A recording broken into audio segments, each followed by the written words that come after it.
Most people picture gladiators in Rome, but one real fighter lost his first recorded match far from Rome. His name was Valentinus. His story points to Roman Britain, at the far northern edge of an enormous empire.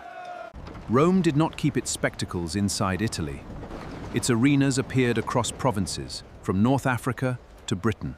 An amphitheater was built for spectacle: combat, animal hunts, executions, ceremonies, noise, and public state. For the crowd, a fight was not an abstract lesson. It was a public event, with food, betting, gossip, and excitement. For the fighters, the arena began long before the crowd arrived. Training was repetitive, technical, and painfully physical. This is not Valentinus's face. It is a careful reconstruction of the kind of training a gladiator may have known. Gladiators were trained specialists. Different classes used different weapons, armor, shields, and fighting methods.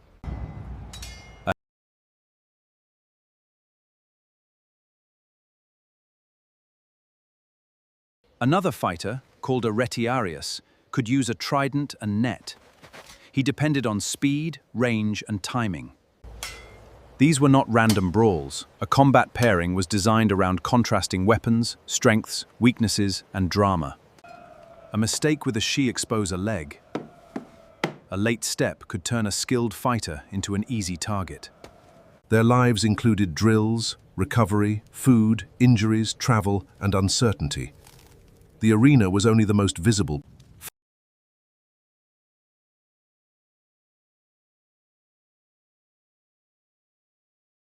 Still, survival was never guaranteed. A gladiator had little control over where he fought or who waited across the sand.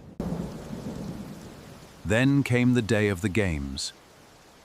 A provincial town could become a people entered by rank and status. Officials had prominent seats.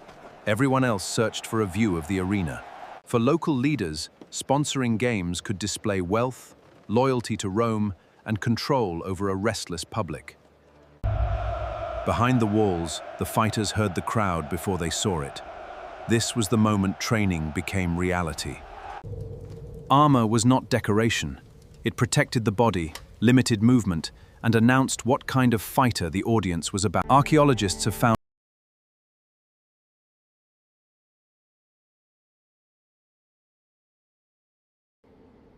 small objects can carry big stories. They show the public recognized fighters by armor, class. Imagine stepping into that light. Thousands of eyes. No quiet place to think. No easy way back. The audience wanted a contest worth watching. The fighter needed patience, balance, and enough nerve to ignore the noise. The fighters did not charge blindly.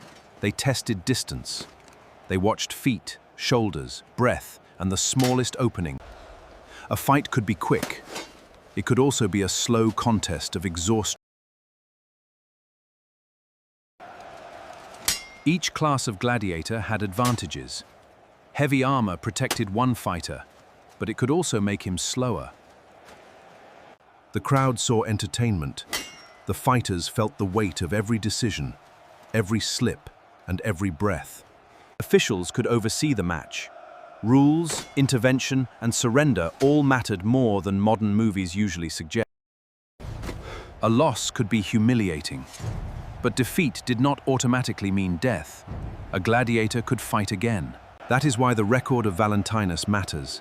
It preserves something very human, a first defeat, remembered centuries later. We do not know every detail of his life. Ancient evidence is incomplete, and responsible history must admit. But we know enough to challenge the old picture. Gladiators were not only a Roman, Italian story.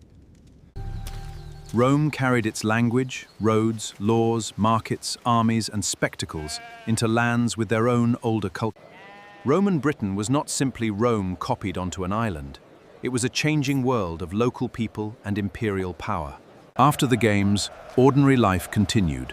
Shops reopened, soldiers returned to posts, and families carried home the day's store. For a defeated fighter, the next day might begin with training again.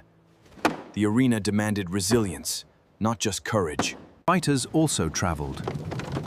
A reputation could move from town to town, following the roads that connected the empire.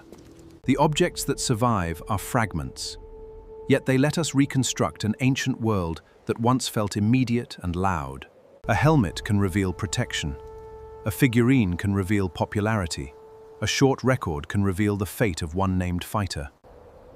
The arena is silent now, but its silence is misleading. It once held thousands of choices, fears. Valentinus may have lost a first match. We cannot turn that fragment into a perfect legend, but we can remember it. His story reminds us that history is rarely where movies put it.